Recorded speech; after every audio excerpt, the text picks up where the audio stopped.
Welcome back to Too Fond of Books. I'm Janelle and this is another March Mystery Madness video. In today's video I'm going to be talking about a subgenre of mysteries, and that is the inverted mystery. But first I need to give you the answer to yesterday's My March Mystery Madness Mindbender. The clue was Ellis Peters wrote 20 Brother Cadfael mysteries set in a 12th century monastery. What was Cadfael's occupation before he became a monk? And the answer is he was a crusader and sea captain.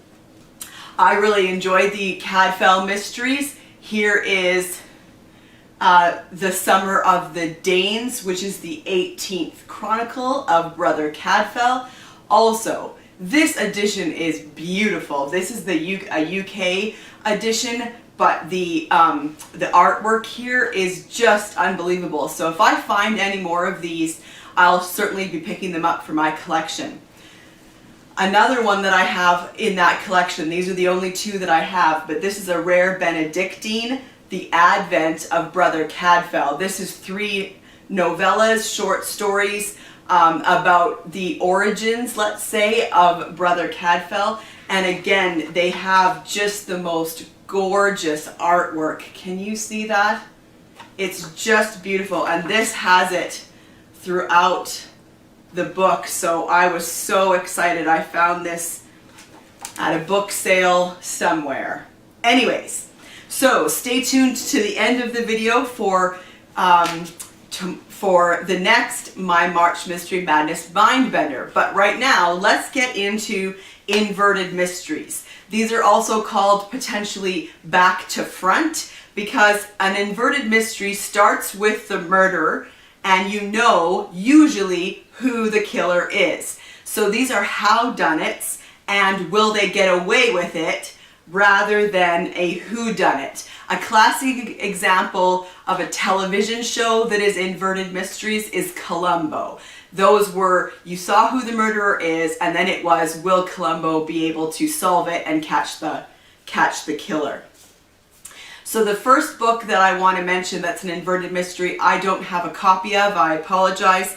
It's a Michael Iles book called The New Sonya Wayward from 1960. The story opens with Colonel Petticate wondering what to do about his wife's unexpected death. There is no murder. It seems she died of natural causes, but her husband depends on the royalties from her romance novels. So he decides to pretend that she isn't dead and finish her latest romance himself. So I think I haven't read this one, but it sounds intriguing. I think that he wraps her body up and throws it off the boat, and then he proceeds to finish writing her romance novel. And then everything ensues from there. So that sounds very interesting. Next up is The Antidote to Murder by Freeman Crofts. This is from 1938, and the main character is George Surridge, the director of the Burlington Zoo. Now, Crofts himself stated that this was intended as a twofold experiment. First, he wanted to combine an inverted crime story with a police detective story. And second, and this is a quote, it is an effort to tell a story of crime positively. In other words, it's a detective story with a clear moral purpose. So in this, George Surridge, director of the Burlington Zoo, is a man with many worries. His marriage is collapsing, his finances are insecure, and an outbreak of disease threatens the animals in his care. As Surridge's debts mount and the pressure on him increases, he begins to dream of miracle solutions. But is he cunning enough to turn his dreams into reality? And could he commit the most devious murder in pursuit of his goals? This ingenious crime novel, with its unusual inverted structure and sympathetic portrait of a man on the edge, is one of the greatest works by this highly respected author. The elaborate means of murder devised by Crofts' characters is perhaps unsurpassed in English crime fiction for its ostentatious intricacy. This is from the British Library Crime Classics, and I've read this one and quite enjoyed it. It was really good. I believe this was the first inverted mystery that I ever read, or that I was ever aware of as I was reading it, that it was an inverted mystery. I don't have a copy of this next one either, but it is called The Devotion of Suspect X by Keigo Higoshimo. I'm sorry, I probably am not saying that right. This one's from 2005. It is translated from the Japanese and won numerous awards. In this book, Yasuko and her daughter kill her ex-husband by self-defense. That seems to be fairly clear. Their next door neighbor, Tetsuya, who is secretly in love with Yasuko, disposes of the body and plots an elaborate cover-up. That one sounds really interesting. I'm going to see if I can find that one from the library, give that one a read, and I'll let you know what I think of it. I don't have a copy of this next one either, and this is a famous inverted mystery called Malice, Aforethought by Francis Iles from 1931. Now this has been out of print for years, but apparently there is a new edition coming out later this year, and so I'm very excited to get my hands on a copy. Dr. Bickley is a country doctor who wants to murder his wife. He poisons her slowly. He has a mistress. He also has maybe a way with the women in his village, and so it is a very famous inverted crime story about Dr. Bickley and whether he gets away with murdering his wife or not. Next up is Family Matters by Anthony Rolls. This is from 1933. Again, this is a British Library Crimes Classic edition, and in this one, Robert Arthur Cudingham is an eccentric failure of a man. In middle age, he retreats into a private world, hunting for Roman artifacts and devoting himself to bizarre mystical beliefs. Robert's wife, Bertha, feels that there are few things more dreadful than a husband who will persist in making a fool of himself in public. Their marriage consists of horrible quarrels, futile arguments, incessant bickering. Scarcely any friends will visit the Cudinghams in their peaceful home Shufflecester. Everything is wrong, and with the entrance of John Harrigal, a bohemian bachelor from London who catches Bertha's eye, they take a turn for the worse.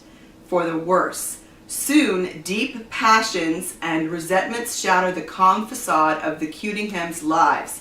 Now, I wanted to read you here a quote from Dorothy L. Sayers did a review of this book in the Sunday Times, and she said, "The characters are quite extraordinarily living, and the atmosphere of the horrid household creeps over one like a miasma. The story concerns the efforts of various members and friends of the Cudingham family to get rid by poison of one of the most futile and exasperating men who ever, by his character and habits, asked to be murdered. Oddly enough, the poisons they select counteract one another, and this leads to a most original and grimly farcical situation, and an ironic surprise ending pregnant with poetical injustice." Family Matters. The Beast Must Die by Nicholas Blake. This is from 1938. It is a revenge story with a clever story structure. So the motorist who killed Martin Cairns did not stop. The police were unable to trace him. Alone, Martin's father continues the search. Now, in The Golden Age of Murder by Martin Edwards, he says this about The Beast Must Die. "It is one of the few Golden Age novels where a child is a key figure in the story, and the clever way Blake combines a kind of inverted crime novel and traditional detection is complemented by compelling characterization." So this one has, in the first part, it is narrated by Felix Lane, the boy's father. The second part is a third-person narration where Lane's plan is discovered. The third part, murder has occurred and Nigel Strangeways is brought in to establish Lane's innocence. And in the fourth part, the plot is unraveled. Will the murderer allow an innocent person to suffer. Part 1, The Diary of Felix Lane, 20th June, 1937. I am going to kill a man. I don't know his name. I don't know where he lives. I have no idea what he looks like, but I am going to find him and kill him. The beast must die. Next up is Blueprint for Murder by Roger Bax from 1948. This is an Arcturus Crime Classic edition. I have a number from this edition, and again, these, like the British Library Crime Classics, are bringing back out of print classic mysteries. This is an Inspector James mystery. We know who kills Charles Hollison and why. In this story, we follow the killer preparing his perfect alibi. This is a will they get away with it inverted crime story. Wealthy industrialist Charles Collison is found bludgeoned to death shortly after his son Jeffrey and his nephew Arthur Cross returned from World War II. As the principal benefactors of Charles' will, both men are suspects. Inspector James, called in to investigate, thinks he knows which of them is guilty. This next one I don't have a copy of either. It is called They Shoot Horses, Don't They? By Horace McCoy from 1935. The first sentence, they are going to kill me. The book opens at the trial of Robert Siverton, who is the narrator, for the murder of Gloria Beatty.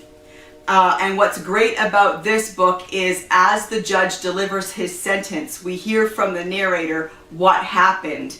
And the setting of this story is also intriguing. It's a dance competition, and apparently it goes on for days. It's a grueling competition. So if that sounds intriguing to you, you might want to try and find a copy of They Shoot Horses, Don't They? By Horace McCoy. Next up is A Demon in My View by Ruth Rendell from 1976. This won the CWA Gold Dagger for Best Crime Novel of the Year. What happens when a killer loses the one thing that has kept them from killing? This is about Arthur Johnson, who is 50 and he's a bachelor. And he is a killer who has found a way to prevent himself from killing people. In a gloomy cellar, the figure of a woman leans against the wall. Palely beautiful, she makes no move when the man advances on her from the shadows, puts his hands round her neck, and strangles her. So, in the cellar of the place where he lives, he keeps this mannequin. And so to prevent his urges, he goes and strangles her. But then one day, he discovers his mannequin gone. What happens next? The Demon in My View by Ruth Rendell. Portrait of a Murderer by Anne Meredith. This is from 1933. And I'm going to read you the opening paragraph. Adrian Gray was born in May 1862 and met his death through violence at the hands of one of his own children at Christmas 1931. The crime was instantaneous and unpremeditated, and the murderer was left staring from the weapon on the table to the dead man in the shadow of the tapestry curtains, not apprehensive, not yet afraid, but incredulous and dumb. The killer in this book throws suspicion on someone else, and the jury at the inquest brings a verdict of murder against that scapegoat. So, in this inverted mystery, will there be a miscarriage of justice? So these are just a few of the inverted subgenre of mystery stories. It can be hard to find an inverted mystery, so I thought I'd give you a bit of a collection there. If this is something that sounds interesting to you, I encourage you to check out any one of these books, or to try and hunt down and find any other inverted mysteries. If you know of any inverted mysteries, if you've read any and you really enjoyed them, let me know down in the comments below. I'm always on the lookout for another great inverted mystery. And before I go, I will leave you with the next My March Mystery Madness Mindbender. Which award-winning series features a cold northern setting, a bilingual detective, and mouth-watering descriptions of food? Put your answers in the comments down below, and I will see you tomorrow for another March Mystery Madness video. Bye!